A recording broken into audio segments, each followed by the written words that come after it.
ED के action पर अरविंद केजरीवाल की ओर से ट्वीट किया गया है। दिल्ली के मुख्यमंत्री अरविंद केजरीवाल का कहना है, मनीष को हर हाल में जेल में रखना ही इनका एकमात्र मकसद है। अरविंद केजरीवाल की ओर से ट्वीट करके ये निशाना साधा गया है भारतीय जनता पार्टी पर। कल मनीष की बेल पर सुनवाई होनी है, लेकिन अरविंद केजरीवाल ने ट्वीट किया है, उनका ट्वीट में पढ़ देती हूं। उन्होंने लिखा है, मनीष को पहले सीबीआई ने गिरफ्तार किया, सीबीआई को कोई सबूत नहीं मिला, रेड में कोई पैसा नहीं मिला, कल बेल पर सुनवाई है। कल मनीष छूट जाते तो आज ईडी ने गिरफ्तार कर लिया। इनका एक ही मकसद है, मनीष को हर हालात में अंदर रखना। रोज नए फर्जी मामले बनाकर जनता देख रही है, जनता जवाब देगी। अरविंद केजरीवाल की ओर से यह ट्वीट किया गया है, सीबीआई को कोई सबूत नहीं मिला, इस वजह से अब ईडी को आगे कर दिया गया है। अरविंद केजरीवाल सीधे बीजेपी पर आरोप लगाते हुए लिख रहे हैं कि सीबीआई ने गिरफ्तार किया, जब सबूत नहीं मिला, रेड में कोई पैसा नहीं मिला, तो अब उनको हर हाल में जेल में रखने के लिए ईडी को कर दिया गया है आगे। संजय, इस बयान को किस तरह से देखा जाए, और हमारे दर्शकों की जानकारी के लिए, जो आम लोग हैं उनकी जानकारी के लिए, सीबीआई किस तरह के सवालों का जवाब जानना चाहती थी मनीष सिसोदिया से, और दूसरी तरफ ईडी को कौन कौन से सवाल करने हैं जिसके बाद उनकी गिरफ्तारी की गई है? दोनों मामले किस तरह से अलग हैं, एक दूसरे से कैसे जुड़े हुए हैं, विस्तार से अगर इसके बारे में आप बताइए। चित्रा, ये मुझे बहुत हास्यास्पद चीजें लगती हैं, जिसमें ये वो लोग कह सकते हैं जिनको कानून की बहुत जानकारी नहीं है, जबकि अरविंद केजरीवाल जी को तो कानून की जानकारी होनी चाहिए, IRS ऑफिसर रह चुके हैं। सिर्फ चीजें मिलने नहीं मिलने की बात नहीं होती है, बाकी गवाहों से और बाकी इलेक्ट्रॉनिक सबूत हैं, वो सारी चीजें हैं। हवा में तो सीबीआई ने गिरफ्तार नहीं किया है, कुछ तो सबूत है। और अगर सारी चीजें बिल्कुल सही हैं तो अदालत को तो अपना काम करने दीजिए। अदालत के काम में अपना एक्सपर्टाइजेशन घुसाना वो थोड़ा सा मुश्किल है। अदालत को अपना काम करने दीजिए। अगर आप बेदाग हैं तो आप अंदर से बेदाग ही आएंगे, लेकिन आपको अगर अंदर से आशंका लग रही है, इसका मतलब जरूर दाल में कुछ काला है। लेकिन मैं कुछ कमेंट करूं इससे बढ़िया है, चूंकि हमारे कमेंट करने से सीधा उनको मौका मिल जाता है ये कहने का, ये उसका नहीं, ये उसका नहीं। लेकिन हम सिर्फ कानून के आदमी और हम सिर्फ कानून के नजरिए से सिर्फ ये बताना चाहते हैं जी कि सीबीआई और ईडी दोनों के जांच का दायरा अलग अलग है।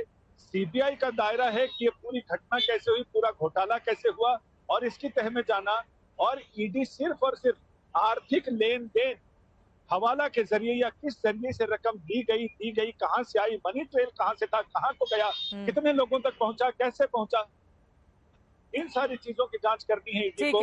यानी इन्फोर्समेंट डायरेक्टरेट, प्रवर्तन निदेशालय, ईडी इस बात की जांच करेगा कि रुपया कहां से आया और कहां गया, किसके जरिए आया, किस तरह से आया, और क्या नकद में आया, किस फॉर्म में आया, वो तमाम चीजों की जानकारी उसको करनी है।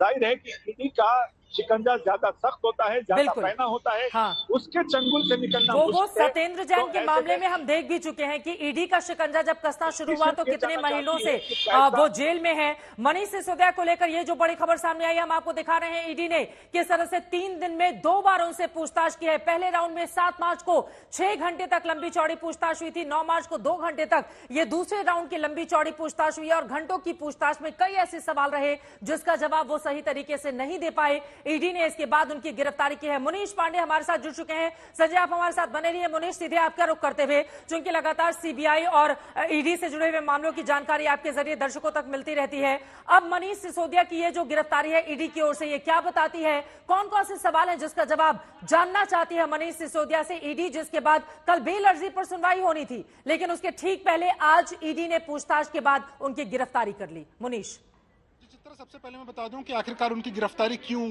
ईडी ने की है। जो सूत्र हमें बता रहे हैं उसके मुताबिक 2 दिनों की पूछताछ के दौरान मनीष सिसोदिया से पूछा गया था कि आखिरकार जो शराब नीति थी उसमें मुनाफा 5% से 12% को क्यों बढ़ाया गया, जो फाइल डिलीट की थी उसके बारे में आप कोई जानकारी दीजिए, विजय नायर जो 100 करोड़ रुपए की रिश्वत लिया था उसके बारे में क्या जानकारी है। इन सारे सवालों के जवाब मनीष सिसोदिया ने सूत्रों के मुताबिक नहीं दिए, जांच में सहयोग नहीं कर रहे थे।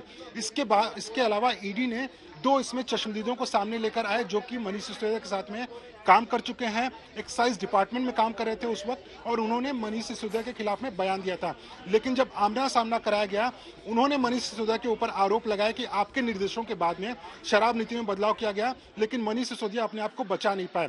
Prevention of money laundering act के तहत किसी भी आरोपी को खुद साबित करना पड़ता है कि मैं बेगुनाह हूं, लेकिन मनीष सिसोदिया अपने बारे में कोई ऐसा सबूत नहीं दे पाए, कोई ऐसी बात नहीं कह पाए कि इस मामले में वो पूरी तरह से निर्दोष हैं, जिसके बाद 2 दिन की लंबी पूछताछ के बाद ईडी ने गिरफ्तार कर लिया है। अब गिरफ्तारी से उनकी मुश्किलें क्यों बढ़ेंगी? देखिए, सीबीआई के केस में इस मामले में पहले भी कुछ आरोपियों की गिरफ्तारी हुई थी। उसमें से विजय नायर थे, समीर महेंद्रू थे।